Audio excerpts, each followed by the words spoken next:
এখন এই আপেলটা যদি আমাদের পেটের ভিতরে যায়, আমরা খাদ্য খাই, আমরা খাই, বয়স্ক লোকেরা খায়, শিশু বাচ্চারা খায়, তো তাদের পেটে তো 6 মাস এটা অন্তত পক্ষে হজম হইল না, তাইলে এই আপেল খাই, এক আপেলেই তো ক্যান্সার। এখন আমাদের দেশে এমনিই আমাদের দেশে নাই চিকিৎসা, নাই বাসস্থান, নাই খাদ্য, তার মধ্যে যদি আমরা এইভাবে এই অখাদ্য খেয়ে, বিষাক্ত খাবার খেয়ে আমাদের জীবন শেষ করে দিই, আমরা কোথায় যাব? কে দায়িত্ব নেবে? আমাদের কে দায়িত্ব নেবে? এখন আমাদের সেই দাবি যে যিনি সরকার থাকবেন, আমাদের দেশের নিরাপদ খাবার তার মাধ্যমে আসতে হবে। যেমন আমাদের শিশুরা তো বাঁচতে হবে, ভবিষ্যৎ কি? আমাদের শিশুদের ভবিষ্যৎ কি? আমরা তো তাদেরকে মেরে ফেলছি। কি খাওয়াই? একটু অসুস্থ হলে আঙ্গুর নিয়ে যাই, আপেল নিয়ে যাই, কমলা নিয়ে যাই, তার মধ্যে সবচেয়ে ভেজাল হইল কমলায়, আঙ্গুরে, আপেলে, তারপরে আছে গুরু দুধ, তারপরে আপনার খেজুর, মানে কিসে নাই?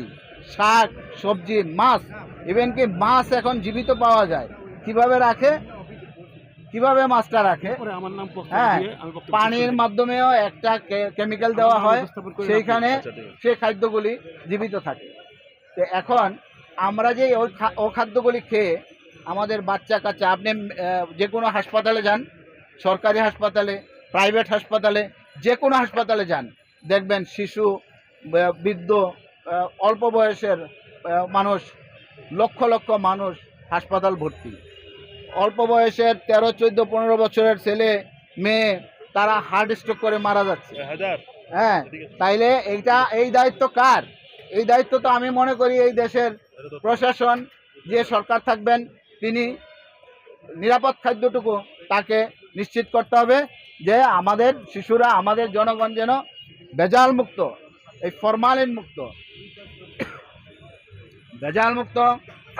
মুক্ত এবং নিরাপদ খাবারগুলি যেন আমাদের মধ্যে আসে, সেই ব্যবস্থা করতে হবে। যারা আমদানি করেন, ফল ফ্রুট যারা আমদানি করেন, যারা গরু দুধ আমদানি করেন, যারা খাদ্য আমদানি করেন, যারা মাছ চাষ করেন, যারা ব্রয়লার মুরগি করেন, তাদের কাছে অনুরোধ থাকবে,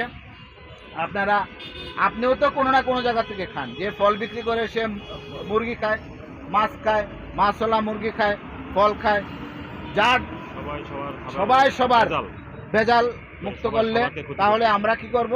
আমরা ভেজাল মুক্ত থাকব। এই বলে আমি শেষ করছি। আসসালামু আলাইকুম।